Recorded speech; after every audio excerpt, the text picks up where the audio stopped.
Okay, our genre was a thriller. We know for a fact that loads of other groups have done thrillers before and it's sort of failed a bit. So we have taken into consideration all the stuff that they've done wrong. So we're going to sort of apply it to our own.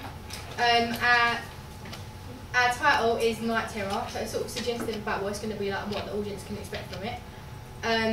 It's sort of Nightmare on Elm Street meets Scream in that sense, the same audience, same sort of plot to it really. Yeah. Our movie opening sequence idea was about a girl walking down in a dark alleyway, and basically she's listening to really loud music, and then she's senses someone behind her, and that makes her scared and she starts running. But then she wakes up in the classroom and realizes that it's a dream. We're sticking to the key conventions by using dark settings, low lighting, dark colour schemes. For example, we'll film when it's dark. We use dark costumes and tense music.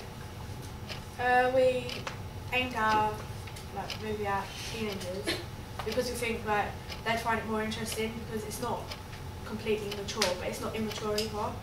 So it's suitable for them because there are obviously where it's a thriller, it obviously wouldn't be suitable for a 6-year-old because they'd be scared of it. But we thought of doing a thriller because we thought. We try not to mimic other thrillers, so it looked like we're taking the mick out of thriller, but we thought we were capable of doing that because of our ideas and what we're thinking about doing is not cheesy or anything. Yeah, we did it in this sort of location because Dagenham's sort of typical, sort of really high crime and stuff, and so people are sort of aware of what's going on. So it will, especially because it's in a location that they're sort of familiar with.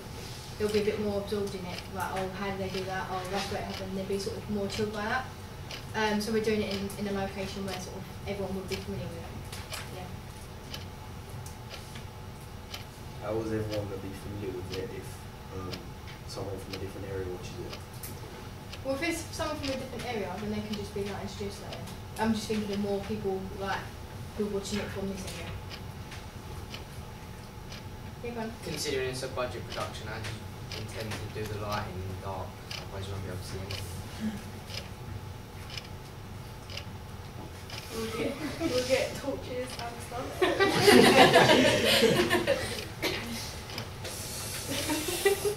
I don't think you pitched a thriller.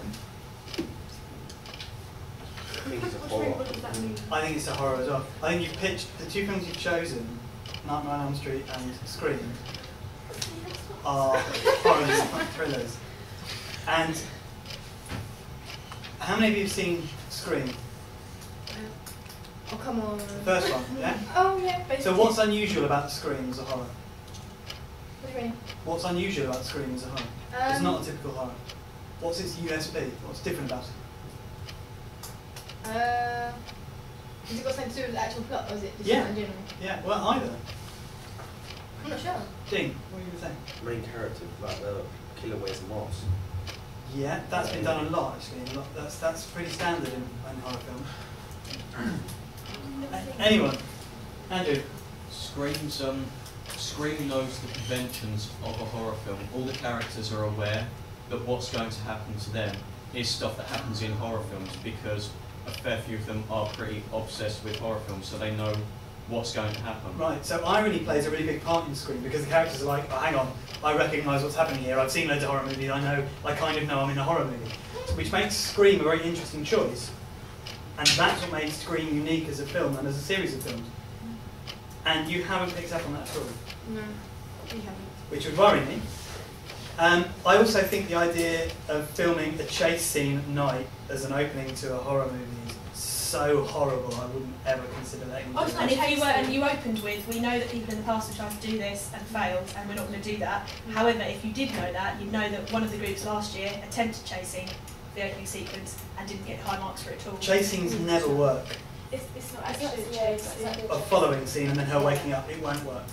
Plus, you need to take seriously what Josh raised about that was the first thing I wrote down about the lighting. If you're going to have dark costumes with dark lighting and you're going to try and do a tracking shot, I mean, that's... There's nothing, what concerns me is that there's nothing, I mean, there may well be in your thinking and there may well be in your ideas, there is no USP to what you've just pitched. The idea of having a horror movie that opens with some kind of stalking or chasing, filmed at night, is so hackneyed, you'd have to, it's so cliched, you'd have to have something really interesting or innovative about it in order to make the viewer go, wow, that's an interesting take on a opening of a horror movie. And yours doesn't have that. And then she wakes up and it was all a dream. I didn't like that. No, it makes me want to stab you in the eye with the fork. Yeah, that's what that's exactly what I said. That's the actual words I said. We're on the same page. The title as well is sort of reminiscent of a horror, isn't it? I think so. I mean, what? Anyone else in the room? Sorry, yeah. We've got some more questions, guys, and points. Andrew. I'd be worried because you said it's Nightmare on Elm Street meets Scream, and there is already a film, Wes Craven's New Nightmare, which is literally that. So how would you make it different from a film like that? Wes Craven's New Nightmare. It was literally take Freddy Krueger and put him in a Scream sort of setting.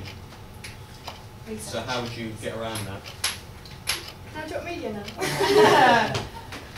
I mean, you. I don't think you've done your research properly. That's not a question. Well, no, but it's an important statement.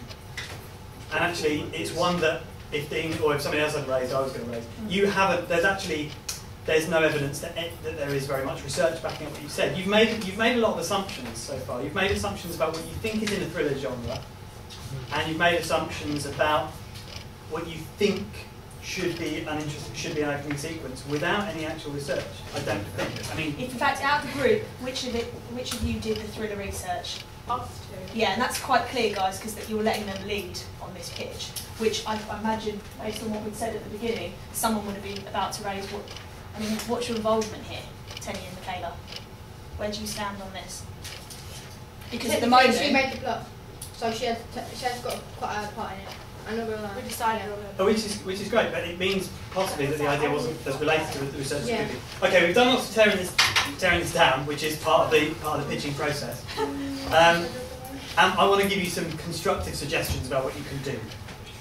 The idea is not beyond salvageable. We always say to people, particularly with gangster and thriller or horror, that if you're going to pitch, you need to be really clear on what you're going to do, and it needs to be something interesting and unique. Because unfortunately, you've chosen a genre which is really easily to do badly, and in fact, you've done a textbook example of how to do it badly. You've made a lot of assumptions about the genre, and it's not a genre you know very much about. And you've come up with an idea which is actually very, very cliched, and without anything that makes it interesting or unusual, without a USP. So you've got two options, really. You can either completely sack off the research you've done and say, actually, we don't understand this genre as well as we thought. We don't have any interesting original ideas in this genre. Let's start from scratch and go with something we either know more about or know nothing about and are going to research. Or you need to take your idea, if you're hooked on thriller, and you need to think about how you're going to make your idea, which at the moment is cliched, interesting and quirky and unusual and unique. So your idea is not beyond saving at all. And this is a good point for you to be at in terms of the first part of your pitch. But your idea needs a lot of development one way or the other. Does that make sense? Have you got anything you want to ask or say in terms of your pitch? That's a no. Okay. well done, though. Group 1, thank you very much. Well done. 6. Group 2, you don't have any